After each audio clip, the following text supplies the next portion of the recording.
Hi friends, welcome to కొత్తగా చందమామ కథలు. ఈరోజు మనం బుద్ధి లేని పెద్దమ్మ అనే కథ చెప్పుకుందాం. పూర్వం ఒక ఊళ్ళో ఒక వ్యాపారస్తుడు ఉండేవాడు. అతను నిత్యము లక్ష్మిని ఆరాధించేవాడు. అందుచేత లక్ష్మి అతనికి అన్ని విధాలా కలిసి వచ్చేలా చూస్తూ ఉండేది. ఇలా ఉండగా ఒకనాడు లక్ష్మీదేవి ఆమె అప్పగారైన జ్యేష్ఠాదేవి కలిసి ఈ వ్యాపారి ఉండే ఊరి వైపు వచ్చారు. దారిలో లక్ష్మి తన అప్పకు ఒక పొలాన్ని చూపించింది. ఈ పొలం చూసావా అక్క, ఎంత బాగా పెరిగి వస్తుందో. ఈ పొలం ఒక వ్యాపారిది. అతను మట్టి ముట్టుకుంటే బంగారం అవుతుంది అన్నది. జ్యేష్ఠాదేవి కళ్ళు చికిలించి పొలం కేసి పరీక్షగా చూసింది. మరొక్క వారంలో పెద్ద వాన కురిపించి ఈ పంట మొత్తం నేను నాశనం చేసి పడేస్తాను అంది. ఆ రోజు రాత్రి లక్ష్మీదేవి ఆ వ్యాపారి ఇంటికి వెళ్ళింది. అతనితో, అబ్బి, నువ్వు బాగుపడతలిస్తే రేపు ఉదయమే ఈ సంవత్సరం పంటంతా జట్టీకి ఇచ్చేయి అంది. ఆ వ్యాపారి ఆ ప్రకారమే పంట యావత్తు ముందుగానే ఆ ఊరు షావుకారికి అమ్మేసి అతని వద్ద నుంచి సగం సొమ్ము భయానా పుచ్చుకున్నాడు. వారం తిరక్కముందే అట్టహాసంగా వాన కురిసింది. అన్ని చేలు అంతో ఇంతో దెబ్బతిన్నాయి. కానీ ఆ వ్యాపారి పొలంలో పంట పూర్తిగా నేలమట్టం అయిపోయింది. మళ్ళీ అక్కా చెల్లెళ్ళు అటువైపుగా వచ్చారు. చూశావా ఆ వ్యాపారి గతి ఏమైందో అన్నది పెద్దమ్మ. ఆ వ్యాపారి నష్టపడలేదనుకుంటాను. ఎందుకంటే అతను ఆ పంటను ఒక షావుకారుకు జట్టీకి ఇచ్చాడు అన్నది లక్ష్మి. అలాగా, పాపం షావుకారు నిష్కారణంగా నష్టపడిపోతాడే. అయినా చేను దెబ్బతినకుండా పూర్తి పంట పండేట్టుగా చేస్తాను. అప్పుడు నీ రైతు అయిన వ్యాపారి రోగం కుదురుతుంది అన్నది పెద్దమ్మ. లక్ష్మి మళ్ళీ కాపు వద్దకు వచ్చింది. అబ్బి, షావుకారు దగ్గర నుంచి పంటను మళ్ళీ తిరిగి కొనేసుకో అని చెప్పింది. ఆ వ్యాపారి ఆ ప్రకారమే షావుకారు వద్దకు వెళ్ళాడు. బాబు, తమరు చాలా నష్టపడ్డారు. చెడ్డ సొమ్ము చిరిసగం. పంట నాకు వదిలేయండి. మీరివ్వవలసిన బాకీ నేను వదులుకుంటాను అన్నాడు. షావుకారు పంట వదులుకుంటున్నట్లు పత్రం రాసి ఆ వ్యాపారి చేతికి ఇచ్చేశాడు.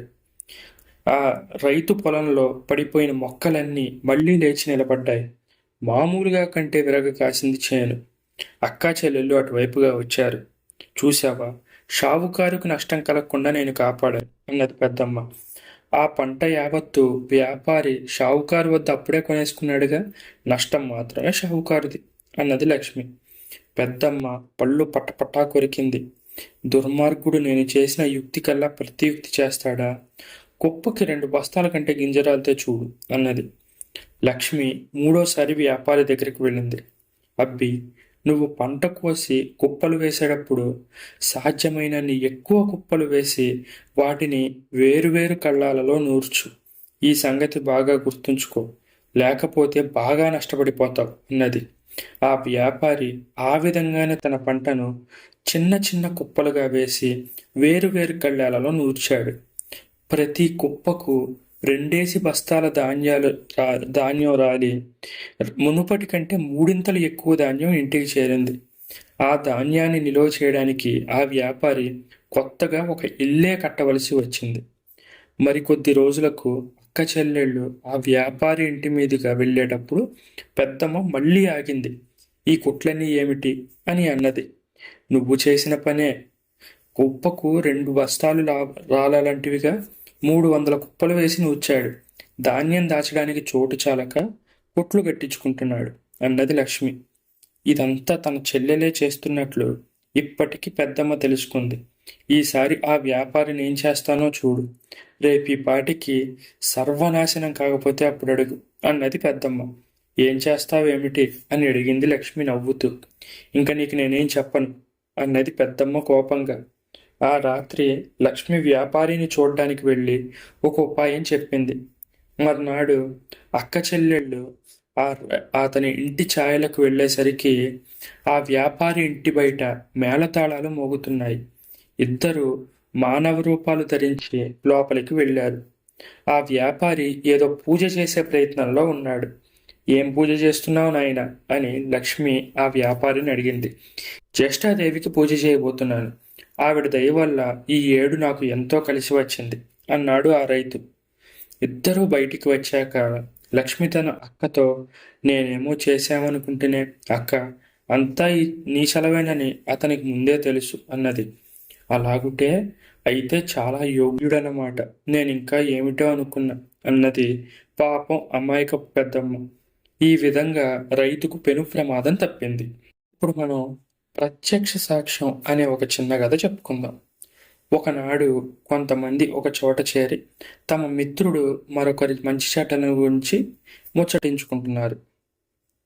చాలామంది అతని మంచి గుణాలను గురించి పొగిడిన మీదట ఒక మిత్రుడు, మన వాడు అన్ని విధాలా మంచివాడే, సందేహం లేదు, కానీ వాడికి రెండే అవలక్షణాలున్నాయి అన్నాడు. ఏమిటవి అని అన్నారు మిగిలిన వాళ్ళు. ఒకటి దురాగ్రహం, రెండవది దుస్సాహసం అన్నాడు మిత్రుడు. అప్పుడే అక్కడికి వస్తున్న ఆ వ్యక్తి తనను గురించి ఈ విమర్శ వింటూనే గబగబా విమర్శించిన వాడి గొంతు పట్టుకున్నాడు. చండాలుడా, నాకు దురాగ్రహం అంటావా? గొంతు పిసిగి పారేస్తాను, ఏమనుకుంటున్నావు అని చంపబోయినంత పని చేశాడు. మిగిలిన స్నేహితులు అతన్ని విడిపించి, నీకు దురాగ్రహము దుస్సాహసము ఉన్నట్టు నువ్వే రుజువు చేసుకున్నావు అని హేళన చేశారు. అతను అవమానంతో అక్కడి నుంచి వెళ్ళిపోయాడు. ఇప్పుడు మనం పిల్లను పెట్టిన బూరెల మూకుడు అనే మరో చిన్న కథ చెప్పుకుందాం. ఒకసారి గోహ అనే వ్యక్తికి పిండి వంట చేయించుకుని తినాలనిపించింది. కానీ ఇంట్లో పెద్ద బూరెల మూకుడు లేదు. అందుచేత పొరుగింటికి పని మనిషిని పంపించాడు. వాళ్ళ బూరెల మూకుడు అరువు తెప్పించాడు. దాంతో పని ముగియగానే గోహ పొరుగింటి వారి బూరెల మూకుడులో ఒక బొమ్మ బూరెల మూకుడు పెట్టి పంపించాడు. కొంతసేపటికి పొరుగింటివాడు వచ్చాడు. గోహ, మా బూరెల మూకుడులో ఒక చిన్న బూరెల మూకుడున్నది, ఏమిటి కారణం అని అడిగాడు.